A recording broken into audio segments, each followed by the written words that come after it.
মানুষের জীবনে খরচ কমাতে হয় না, ইনকামটা বাড়াতে হয়।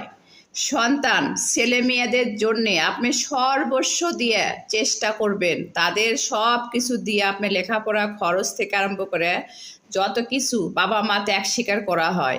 তো ত্যাগ স্বীকার করার পরে যারা যখন মানুষের মতন মানুষ হয়ে যায়, তাদের কাছ থেকে যদি আপনি কোনো কিছু আশা করেন, সেটা হলো সম্পূর্ণ ভুল। যদি আপনার ছেলে মেয়েকে যদি আপনি যেমন করে ভালোবাসেন, তারাও যদি আপনাকে তেমন করে ভালোবাসে, সেটা ঠিক আছে। যদি কোনো সময় ভালো না বাসলো, বা আপনি যদি সন্তানে মনে করে দিলেন যে তাদের জন্য কি কি ত্যাগ স্বীকার করলেন, তাহলে কিন্তু ছেলে মেয়ে আপনাকে দেখবে না।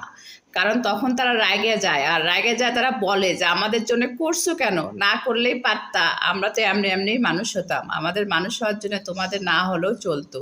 তো এই কষ্ট পাওয়ার থেকে সন্তানের কাছ থেকে কিছু না চাওয়াটাই ভালো।